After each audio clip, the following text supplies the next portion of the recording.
right. Hello, everyone. My name is Jason Diebel. I am the chair of the East Lyme Democratic Town Committee, and I am very happy to see you all here today. And we're very pleased to present this community conversation on ranked choice voting in conjunction with our new friends, the Old Lyme Democratic Town Committee.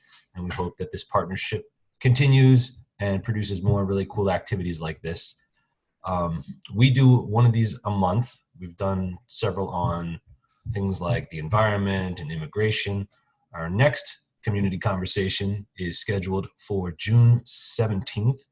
June 17th is Gun Safety Month, and that is going to be a panel discussion between Jeremy Stein of Connecticut Against Gun Violence and, I'm going to mess this name up, Kate Roshman of right. Moms Demand Action.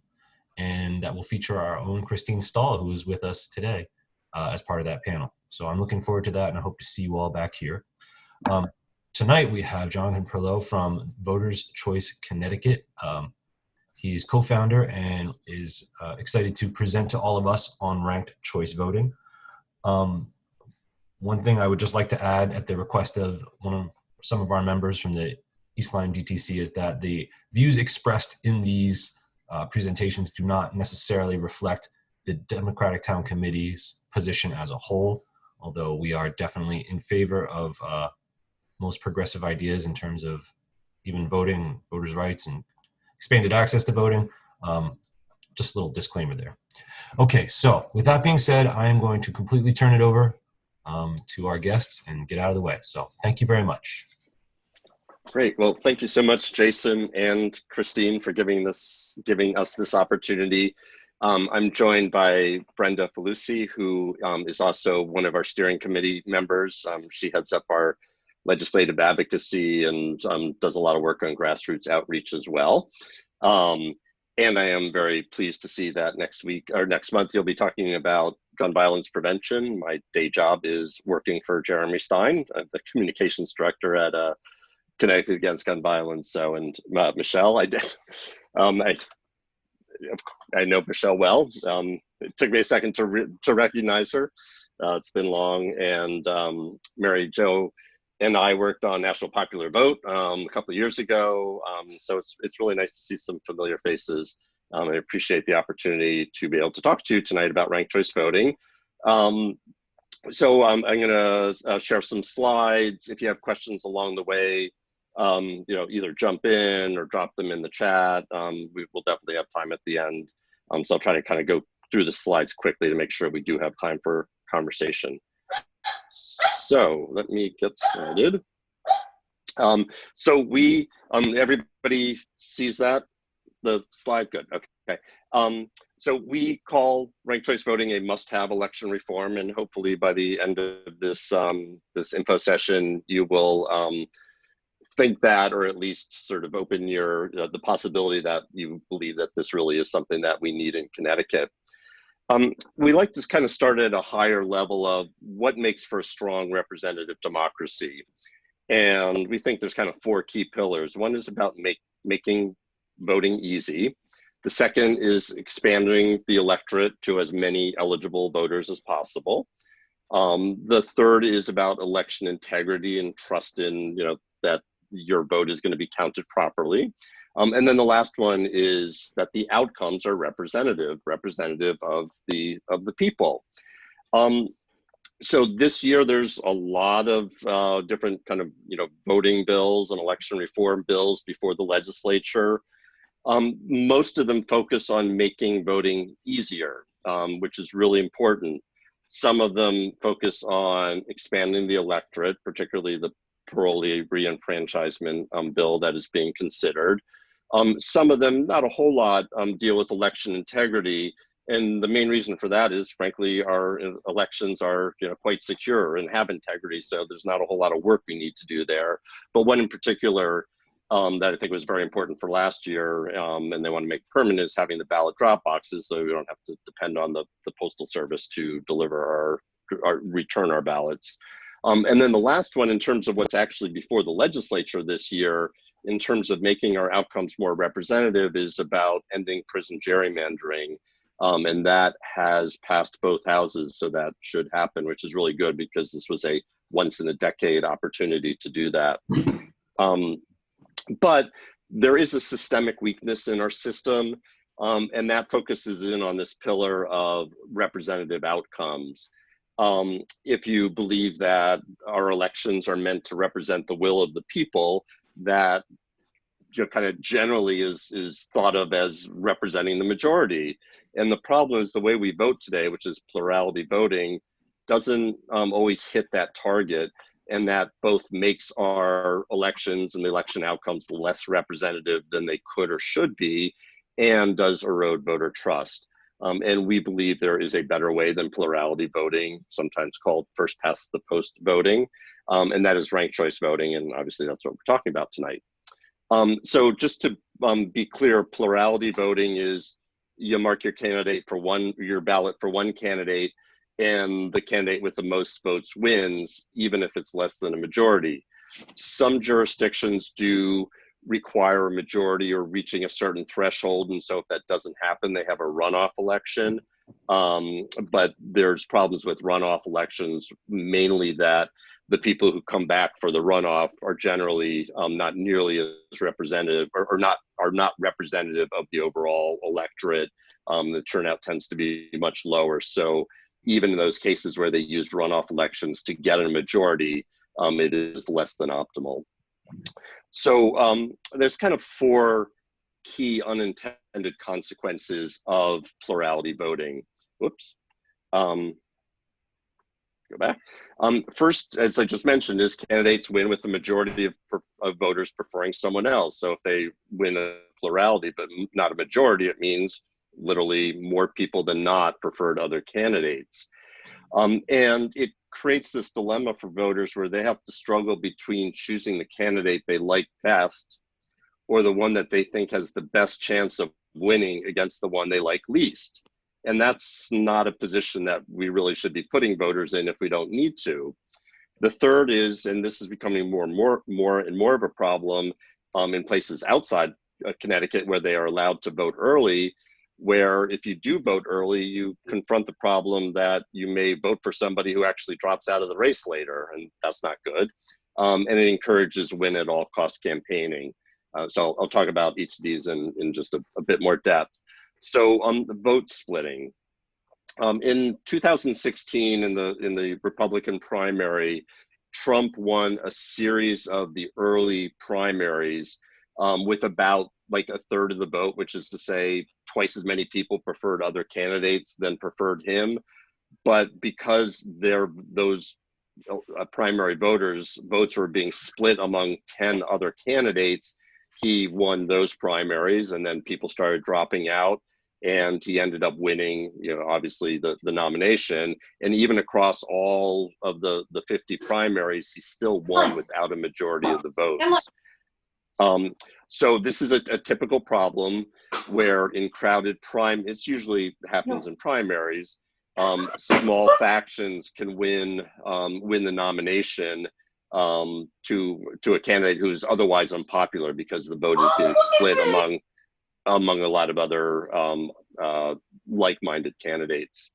The second problem is the spoiler effect, and usually when you say spoiler effect, the first thing that comes to mind is the 2000 election with Ralph Nader and the fact that in Florida, where he won thousands of votes, Bush ended up winning with 500 votes, and it was clear that that had Nader not been at the election, the outcome would have been different. But there's actually kind of in a sense, a better example because it didn't just depend on Florida. In '92, Ross Perot ran as an independent, and a lot of Republicans blamed him for the fact that Bush Sr. lost.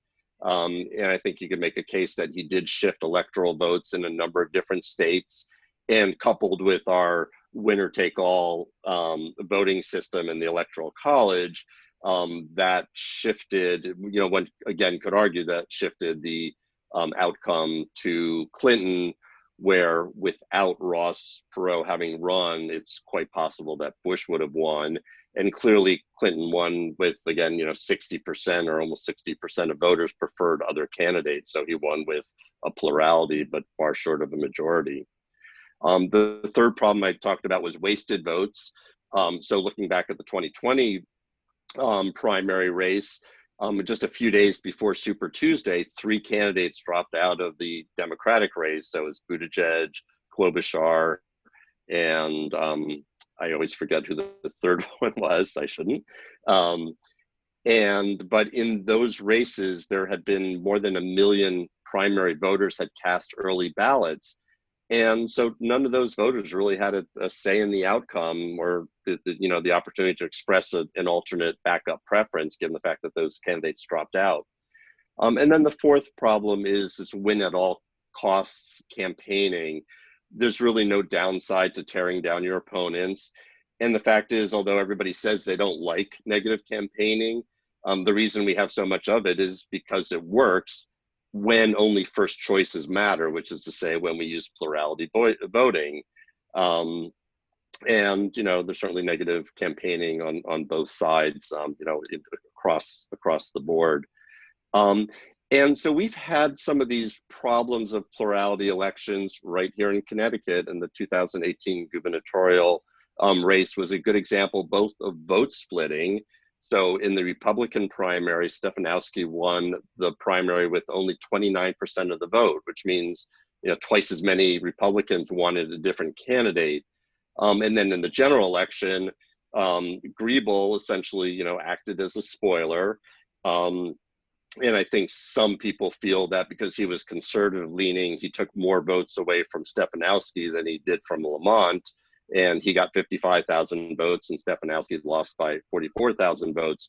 But I can tell you from my day job, there was a lot of people that were really concerned that Griebel was going to cost Lamont the election. And there was pressure from including our both U.S. senators to get Griebel to drop out. There's sort of something fundamentally wrong when you're sort of saying, you shouldn't run in this campaign. That's not fair. And in fact, although we use the term spoiler candidates, that's almost unfair. They're not really spoilers, they're just running. And they shouldn't be considered spoilers because of the fact of the way our election system works. So the fundamental problem is that plurality voting doesn't recognize people's preferences, and it sort of forces us into this unnatural system of all or nothing preferences. But that's not the way humans think. And so when you have choices, we have degrees of preference. So if you walk into Baskin and Robbins and your favorite flavor is chocolate, and they say, I'm sorry, we ran out of chocolate, you're not going to say, just give me any one of those other 30 flavors you have. I really don't care. Of course not. You're going to say, well, you don't have chocolate. Could I have coffee, please? And if they don't have coffee, which is unlikely, you'll say, well, I'll take vanilla. There's another 27 flavors that you'd really rather not have.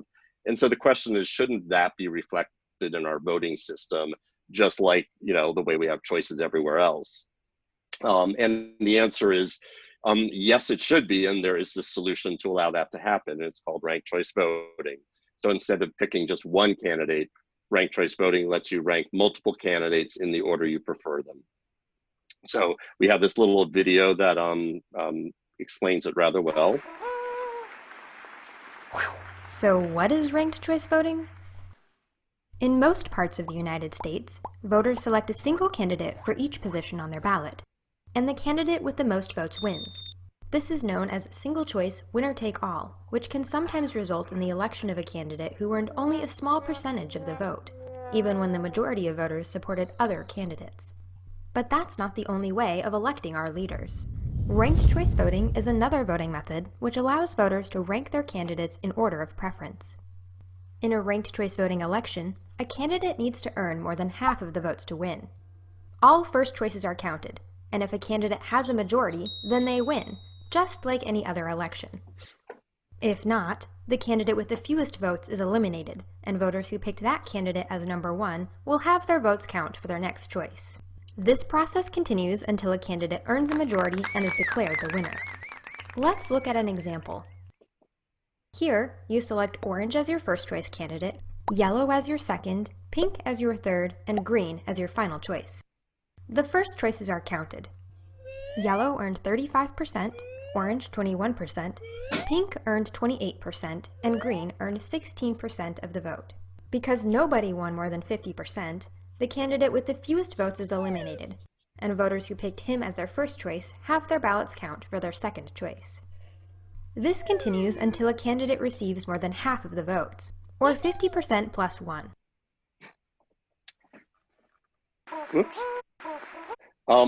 So again, just to recap, you get your ballot and it has columns for first, second, third, and fourth choice, or however many candidates, however many candidates are running. Usually they do limit it, so if there's like 10 candidates, you don't necessarily have 10 choices. But so you mark it for your first choice, and then it's optional. You don't have to pick a second choice or third choice, but if you want to, you can. So again, kind of to recap the key elements, you have the option to rank candidates according to your preference. And then you have an instant runoff if no candidate gets a majority of first choice votes. So kind of flipped around, if somebody gets a majority, it's just like we vote today, they win. But if nobody gets a majority, the last place candidate is eliminated, and the second choices of that candidate's voters are transferred to the remaining candidates. And you keep doing that until someone receives more than 50% of the votes cast. And quite honestly, looking at the ballot is simpler than explaining how it works. So fundamentally, ranked choice voting strengthens our democracy because we end up electing candidates who have the support of a majority of voters. It might not have been their first choice, but at least it's not their third choice, which is what happens with, with spoiler candidates sometimes.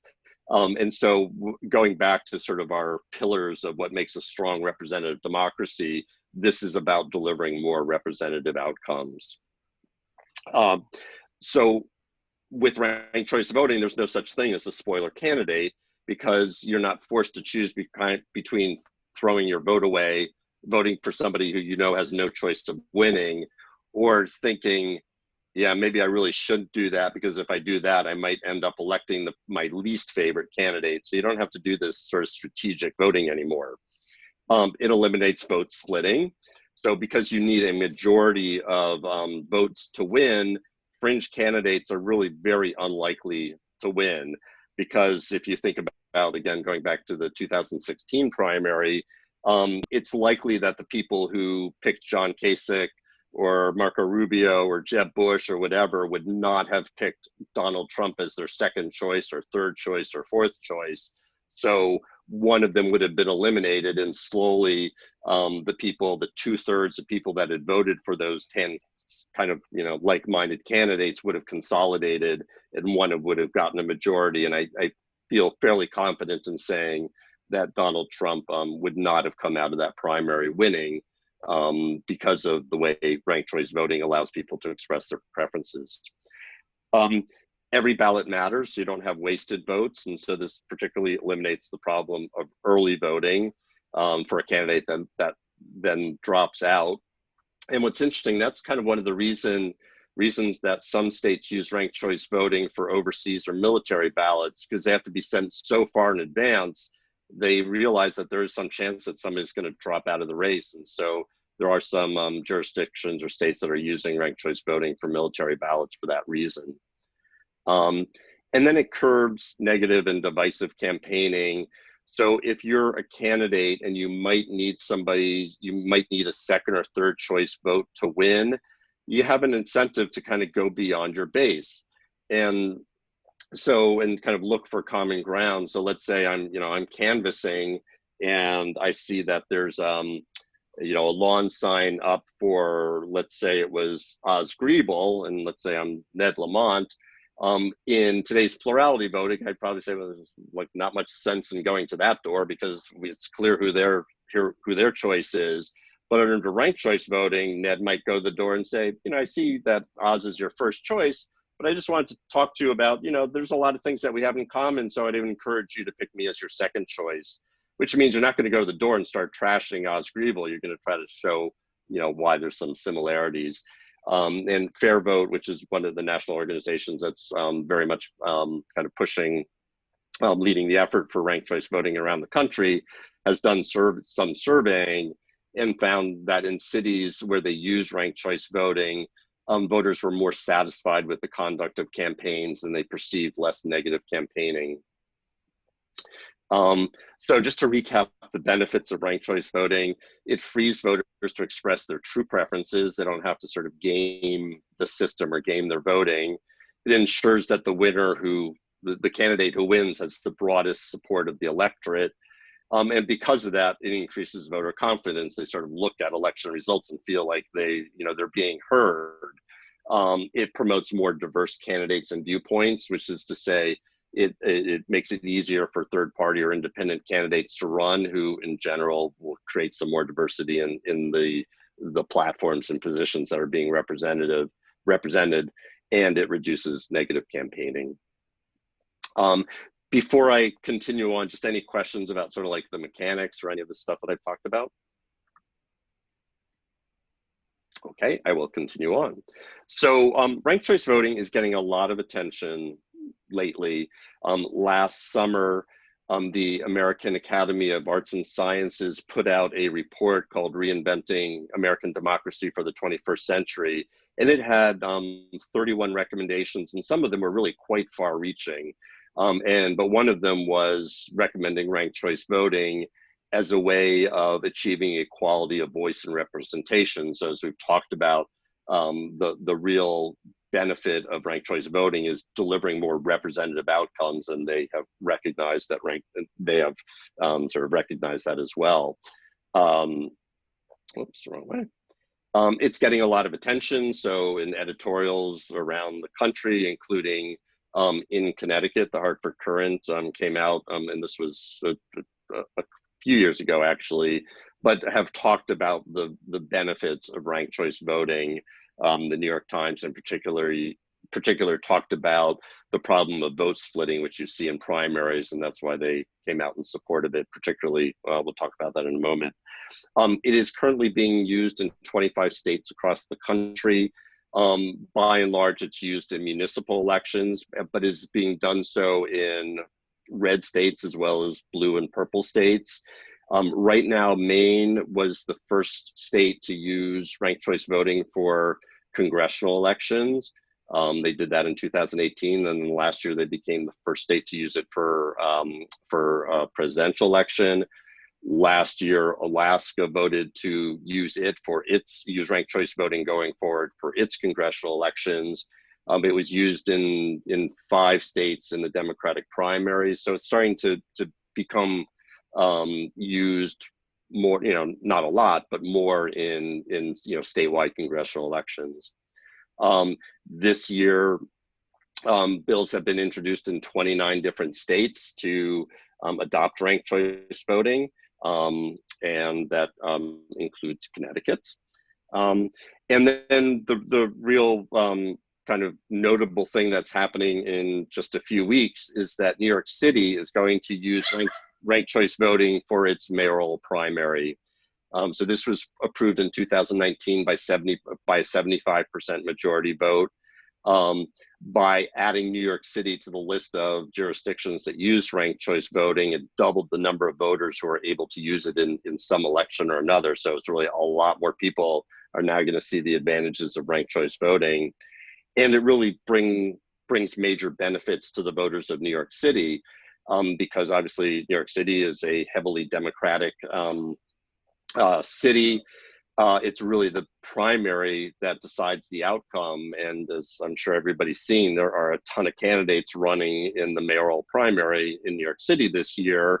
And when you have a lot of candidates running, that's when it becomes susceptible to vote splitting and electing or nominating, fringe candidates. And so this is quite the perfect case, sort of use case scenario for ranked choice voting.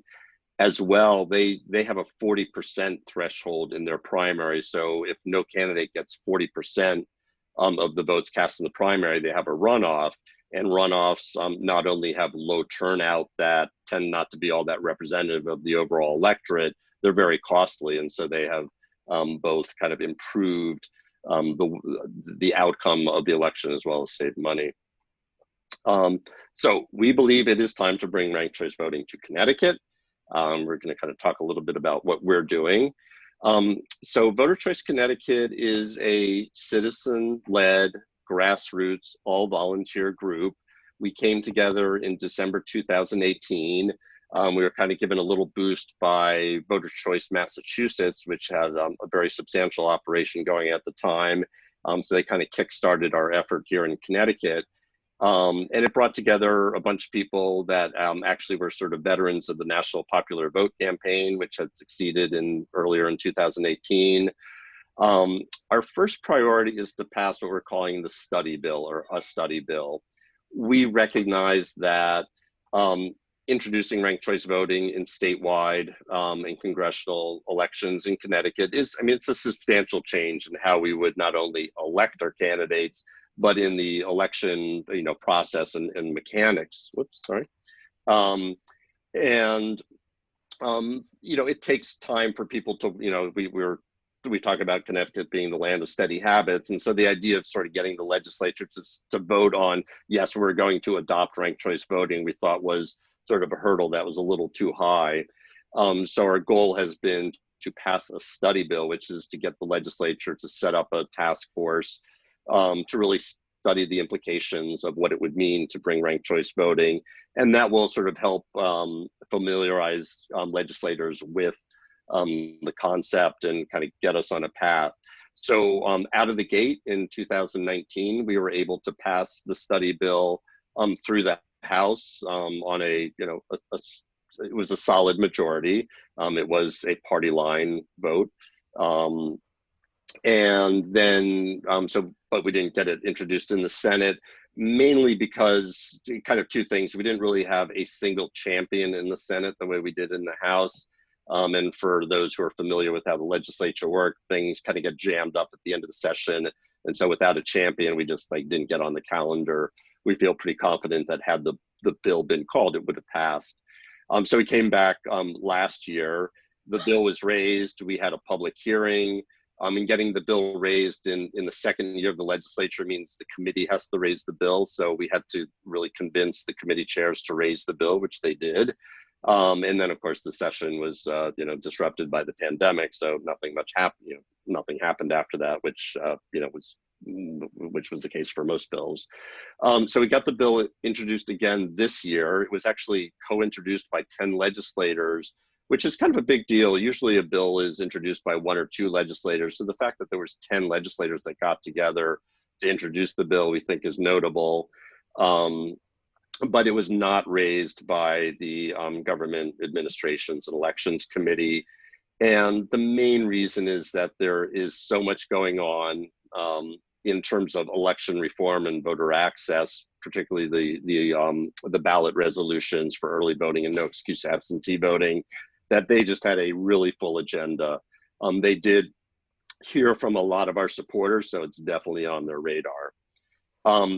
We believe that passing this bill is really not a heavy lift, and we really feel very optimistic about getting it done next year. As I mentioned, it was introduced by 10 legislators. We now have another 28 co-sponsors. All we're asking is to form a task force to study how it would be implemented.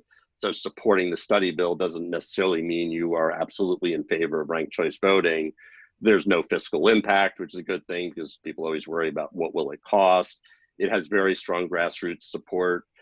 We heard from a number of legislators on the GAE committee that they got more emails and contact about this one bill than on any of the other bills that had been put forward. So that's really a testament to the strength of our grassroots movement.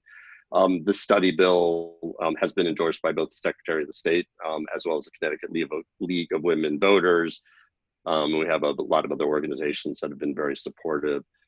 So with that, I'm going to turn it over to Brenda to sort of talk about, well, actually, let me stop again. Questions about either ranked choice voting or the study bill before we kind of get on with how you can help us if you're interested in doing so. Can I ask a question? I'm surprised it has taken so long with all these other states that don't seem to be, in my mind, as progressive as Connecticut. Why are we, not, further along with this at this point? Well, again, in all but 2 of the states, it's just being used in municipalities. So it was Okay. it was some local option that, you know, some municipality, and in some cases it's been used for decades, in other places it's relatively new.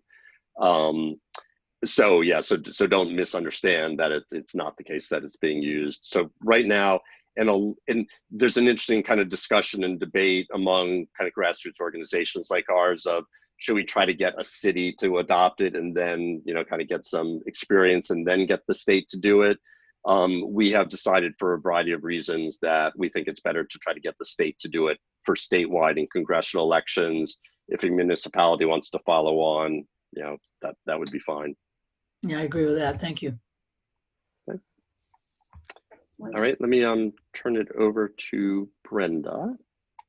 Good evening, everyone. So good to see you. Thank you. My name is Brenda Falusi. I am from Tolland, Connecticut, but my family owned a house down in Hawks Nest, down in Old Lyme for a while. So I was your neighbor for a while there. I'm hoping to get back to that part of the state this summer. So we'd like to invite you to help us get ranked choice voting here in Connecticut. There's a number of different ways to do this, and it's going to fit your comfort level. First, what you can do is subscribe to our emails. So Jonathan, do you want me to drop into the chat, or are you dropping into the chat? You're dropping into the chat. Thank you. So Jonathan just dropped into the chat a way to join our email list. We are not one of those organizations who are going to be sending you emails every day. So please take a second to go ahead and click on that so that you can find out when we do a call to action, when we have updates to this bill. And I do want to let you know, while you're filling that out, that Representative Christine Palm is one of the co-sponsors of the bill. We would love to get Senator Needleman involved as a co-sponsor also. So you'll be asked to help us get him on. I know we also have in the area Representatives Carney and Cheeseman. Am I getting those names right? And Senator Formica. Those are our Republican colleagues, and we're hoping to also get them involved. So thank you for signing up for our email list. Again, it's just to receive calls to action and updates on what may be happening with the bill. In order to make your voice heard, we do have a link to ask your legislators to co-sponsor the bill. The bill is HB 5884. And I see we have a question in chat. How deep is the partisan divide on ranked choice voting in Connecticut and nationally? Well, we do have a few Republican co-sponsors. Do we have a co-introducer that was a Republican too? No, just co-sponsors. Okay. We have done presentations in the past to mixed organizations, you know, that have had both Republicans and Democrats. Have we done something in the past for the Green Party? I don't know.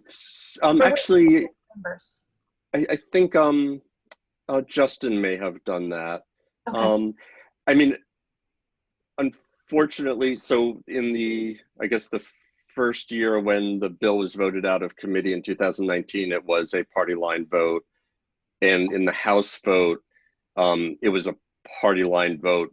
Not, there were some Democrats who didn't vote for it either, but there were, unfortunately, were no Republicans who did vote for it. This, I think, is, you know, and so while I talk, definitely please click on that link to sign up for our emails. It's super important. That is the way we succeed.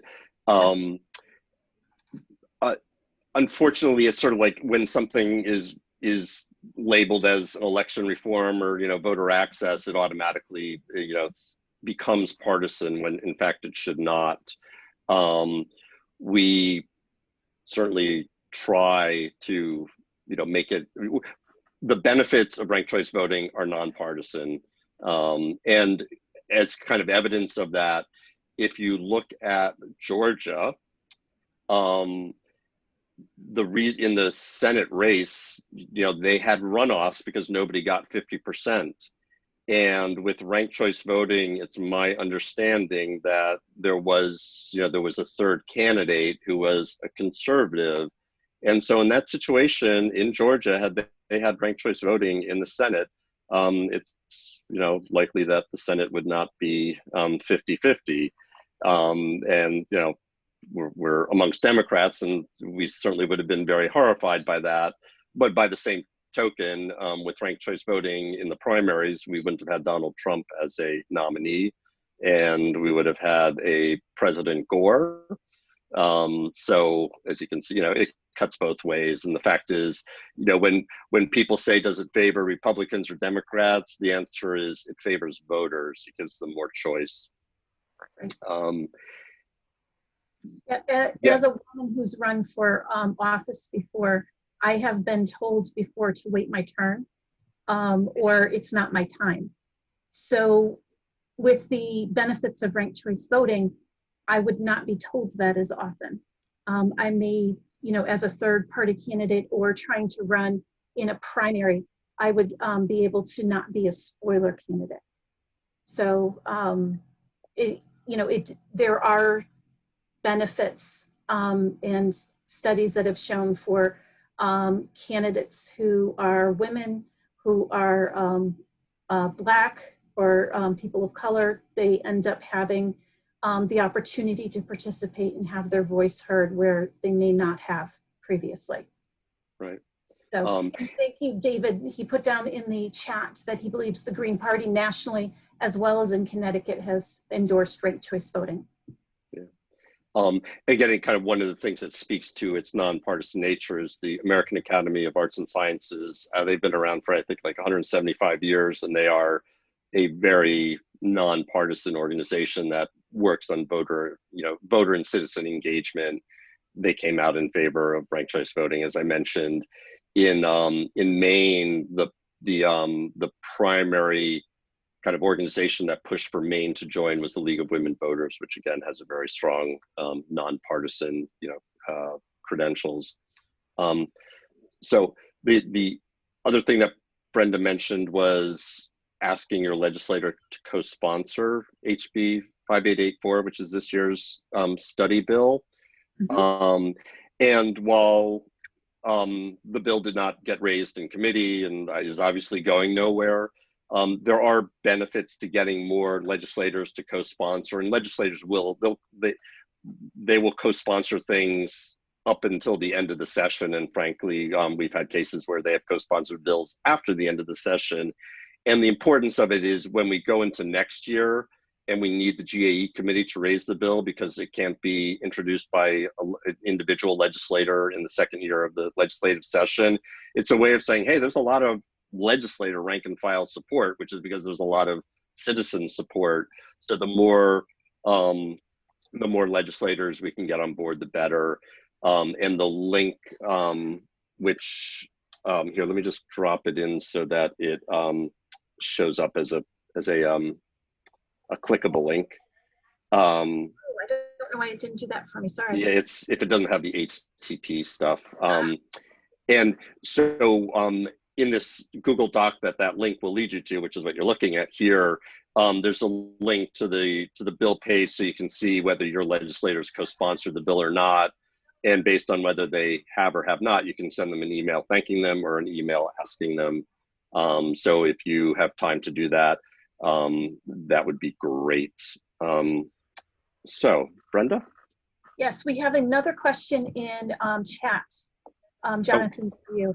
Is the National Popular Vote Compact still being promoted? And do you know if ranked choice voting will work in concert with that? Fortunately, we got our work done in Connecticut, so we don't need to worry about that. Each year, some Republicans introduce bills to try to undo that. Unfortunately, they don't go anywhere. But it is very much alive in other states. It got very close in Virginia, but unfortunately not close enough. But since Connecticut joined, and I'd say we have the distinction of being the first state following the 2016 election to join the compact. After we got that done in 2018, About 5 more states joined in 2019. So there are now states with 100, the states in the compact collectively have 196 electoral votes, if I have that right. So we now passed like the 75% mark. And so the National Popular Vote Organization is working very hard, and they've actually, I think they learned something from Connecticut, which they had been trying to pass that bill in Connecticut for actually more than 5 years. And it wasn't until after 2016 that there was any grassroots movement, and that made the difference. And so they kind of realized they needed to do, they were very kind of focused on kind of top down with lobbyists, and they hired a grassroots organizer who's a great, she had led the Oregon effort. So then in terms of how it would work, so it would,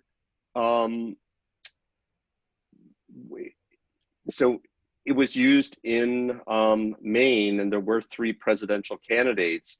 And so it actually, you know, it has the same advantages there that, let's say, you know, you have a spoiler candidate, and so that, you know, that could either lead a state to, you know, put all of its electoral votes to, again, to a candidate without majority support. So it has the same advantages in a presidential election, even under the Electoral College, as it does in other elections. Okay. So we have a couple more in chat for you. Do you see them? Okay, so the first one, concentration on expanded voting days and write-in ballots make it harder to be heard on ranked choice voting. Yes, yeah, absolutely. The airwaves were, and the agenda was kind of, you know, really, there was just so much focus on that, and I think that's why they just didn't want to add it to the agenda. And then there was the prison gerrymandering, which was, it had to be done this year. And what's good about the situation next year is early voting will pass both houses with the majority vote. So it, you know, I mean, still has to pass the Senate, but that will happen, which means it is guaranteed to go on the ballot in 2022. The early voting resolution, unfortunately, did not get a 75% vote in the House, which means all it needs to do is get a majority vote in the Senate, which it will get.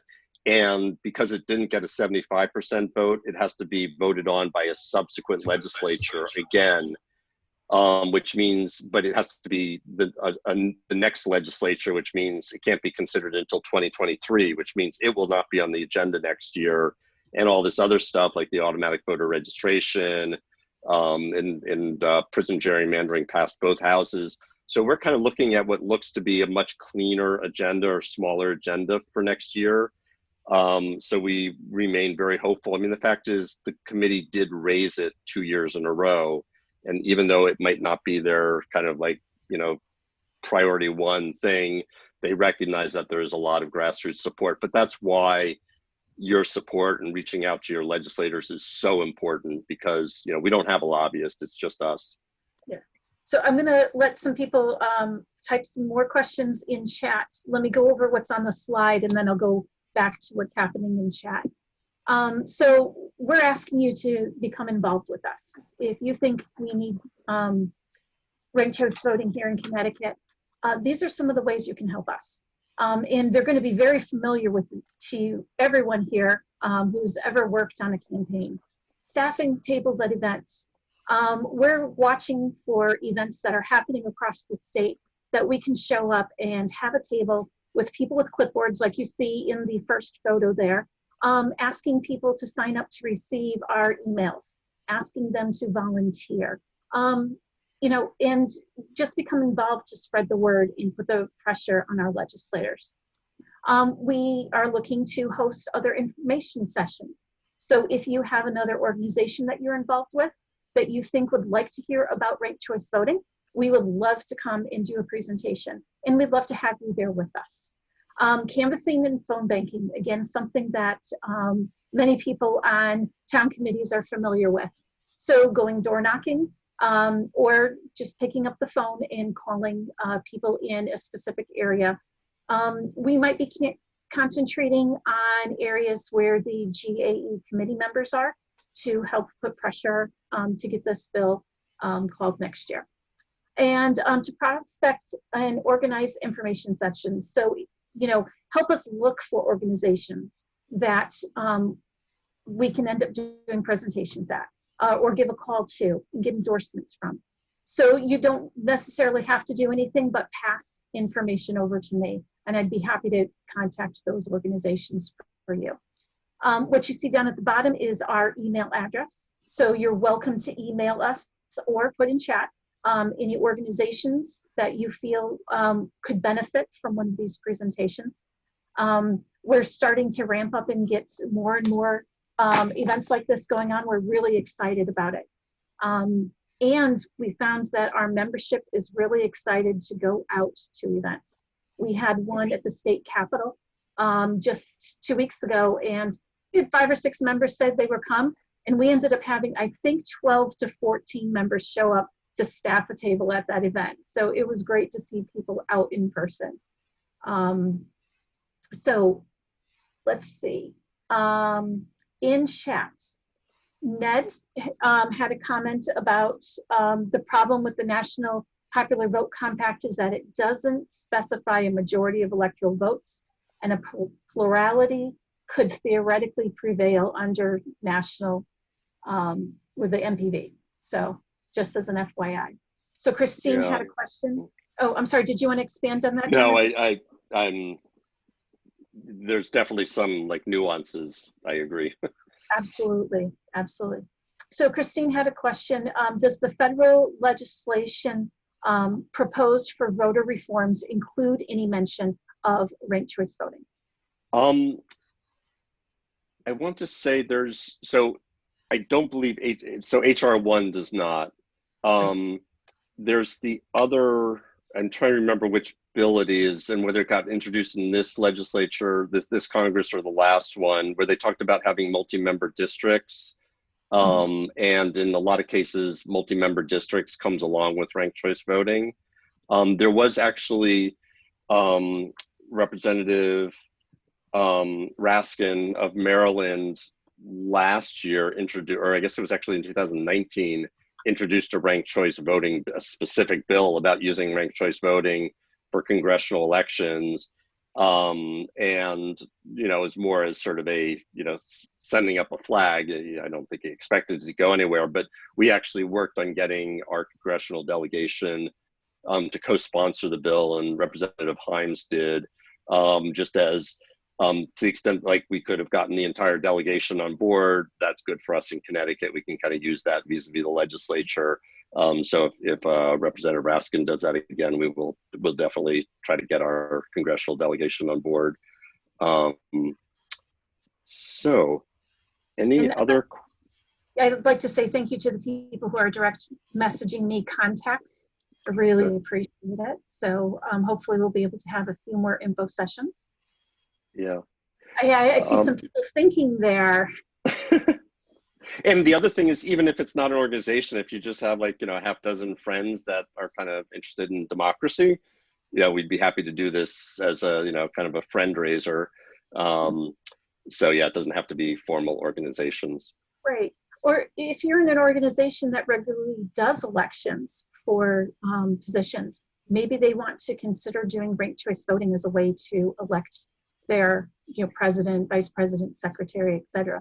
We'd be more than happy to come in and do a shorter version to show how they can do that to make sure they're representing majority of their membership.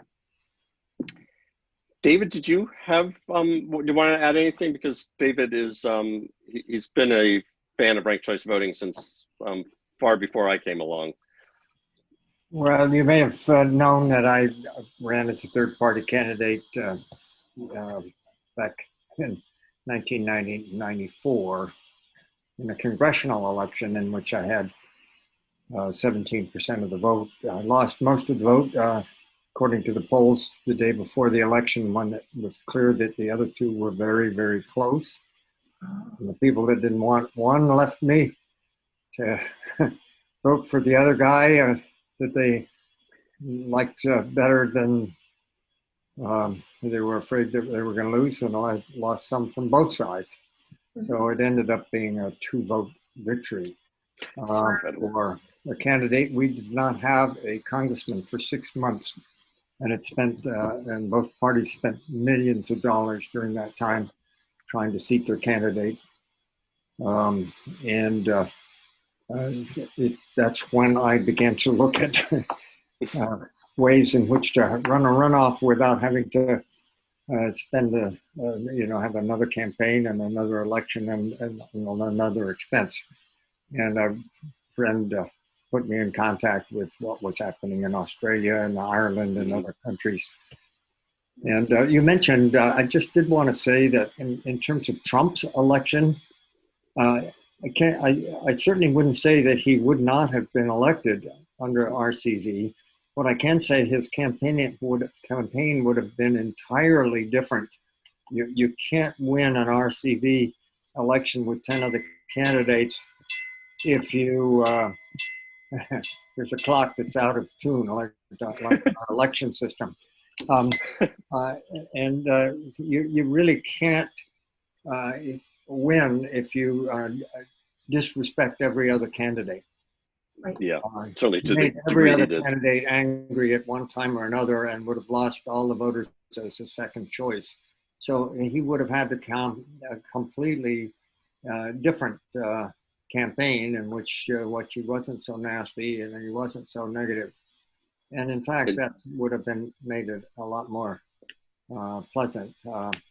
He would have then. But since he's constitutionally incapable of doing that, I predict he would have lost. My guess is that he would have lost anyway, but certainly it would have been not such a nasty campaign. Yeah. And he might not have lost this time had he done it that way last time. Right. Mm-hmm. There was a very interesting race in Massachusetts. I'm trying to remember the town. Where there was a recall election. The mayor had been, I don't know, and I can't remember if he was indicted or charged or whatever with some crime. So there was a recall election. And so the vote was both, should we recall the sitting mayor? And if yes, who would you like to be the new mayor?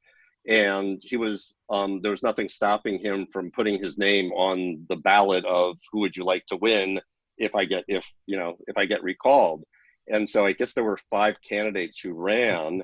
And so it was something like 60% of the voters voted to recall him. So he was tossed out of office. And 2 seconds later, those 60% of voters split their vote among the other 4 candidates. And he was reelected with, I don't know, it was like about 40%, the 40% who didn't want to recall him. So, a great example of vote splitting. Yeah, that was in Fall River. Fall River, right.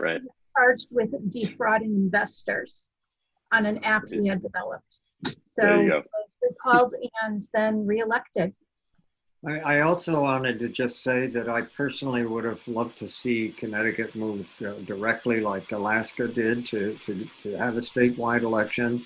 The biggest problem with that has been there are state election laws, which is really what governs elections in every state. There are people that think it requires a constitutional amendment to not allow municipalities or the state itself to do this, and that's really why we wanted a study committee. I agreed to support this effort for a study committee, even though I would really prefer to just go ahead and challenge the system with a straightforward RCV bill that would say our congressional elections will be decided this way, and then let it be challenged in court, because they're going to challenge it in court no matter what you do. And I think that if you get a study bill and then you come out with the other bill, even though you can say, well, we did a study and this is all the way it should be done, if you win that and you get it in, they're going to challenge it anyway. So I still think that the powers that be in this effort should maybe just go to the best constitutional scholars we can get and say, this is a bill. We've had to do our due diligence and let's get it on the books. Yeah. Yeah. Although sorry, Tony. Yeah, I agree with David because you'll excuse me, but the task force is where things go to die. And we all know that. That's what the legislature does. And Well, but here's our feeling. One, to get the legislature actually to vote for a change. I mean, look at national popular vote. That took almost 10 years to get done. And so we feel that, so it's not that we're trying to convince them that there's no constitutional issues. It's that we're trying to get the legislators on board with and used to this idea as a good idea, good election reform. And yes, if the legislature wants to send something to die, they'll send it to, a task force, but they still have to contend with the grassroots movement that will keep pushing. So we do feel pretty strongly that this is the right path and ultimately should not take more time than if you were just to try to go right for the, the big prize. But, and we're very clear. It's not that we're studying it because we kind of want to figure out whether we like it or not. We're studying it because we want to, it's our pathway to get to the end goal. And it's just easier because then once you have somebody vote yes for the study, they're one step closer to voting yes for the thing. And the flip side, it's well, you're just voting for a study, just vote for it, so it's definitely, it's a tactical strategy. Hey, friend, it looks like we're reaching 8 o'clock now. Yeah. So I would like to invite anyone who has any final questions or anything they would like to maybe pass on to our guests here, contact information, that sort of thing. Let yourselves be known now. And I put our social media in chat. So please click on each of those three, like and follow and share our posts. It would be very helpful. Would it be, let me just ask a question, would it help if East Lyme, I'm not in East Lyme, I'm in Salem, I'm in the same congressional and House district as they are, but our Salem Town Committee did come out in support, and I would just recommend that the East Lyme Committee does that. I think it'd be easier to get the state organization to do the same. They can make those choices in all of their elections, whether the way they run their annual conventions. There are other ways in which you can teach everybody this system of voting and why it's a good system for the party, for any party, to follow, to get the strongest support they can of the best candidate. So thank you, David, for bringing that up. We're in the process of kind of writing up a proclamation or resolution that we will ask DTCs or other organizations that we speak to. So once we get that ready, we'll send it along. The Greenwich DTC also passed a resolution in support of it. But thank you. Yeah, no, we think just the more organizations that come out in support of this, the better. So we'll follow up with that. Okay. So thank you. Go ahead, Kathleen. No, I was going to say, when it comes to collecting the ballots or counting the ballots, is it a lot more complicated because of the ranked choice? Is that going to be an issue with some people? It's going to be more difficult to count and more difficult, or fraud is going to be, or is it all just computerized? It's all computerized. Yeah, we have computers. So, it will be, it might take a little bit longer, but we have computers, and quite honestly, if it takes a day or two longer and we strengthen our democracy, that seems like a good trade-off. I just want to be able to have the argument, just to be able to know. Yeah, exactly. In this last election cycle, just as an exercise, I had our town committee vote for the 10 candidates using ranked choice voting. It took them a little longer to write out the ballot, and it took 10 minutes to sort the ballots. You just put them in piles, and if nobody's got more than half of them, you take the one that's the smallest pile, look at and reallocate those votes. It's a transferable vote. You just take a vote from one pile and put it in the next one until you have one pile that's got 50% of the vote. And so it was fun for everybody, and it was a total surprise who won that election in our town, who it really supported the most. Janet's here on Paul. Maybe she can comment, but at least for me, it was a fun exercise. All right, well, thank you for that contribution, Dr. Bingham. We're going to close off here now. I'd like to start by, or end by thanking our guests, Jonathan Perloe and Brenda Falusi. Well done, Jonathan. Yeah. Thank you for taking the time out to explain this to us. This has been recorded and will be shared on our social media, our YouTube page, all that stuff. So we will expand your message as far as and as wide as we possibly can. I would like to thank all of our attendees for coming. You guys really make this stuff happen and make it special. And a special thanks to Christine for doing the Old Lyme, East Lyme partnership, which we hope to keep going. Lastly, I just want to put in a shameless plug for our next community conversation, which will be on June 16th, featuring Jeremy Stein, who is the founder, I guess, of Connecticut. Executive Director. Executive Director, thank you, of Connecticut Against Gun Violence. Also going to feature Kate Roshman of Moms Demand Action and our very own Christine Stahl in a panel discussion. Looking forward to that. I hope to see you there. And that's it, everybody. Thanks so much. Thank you so much. Really appreciate your time. Thank you, Jason and Christine.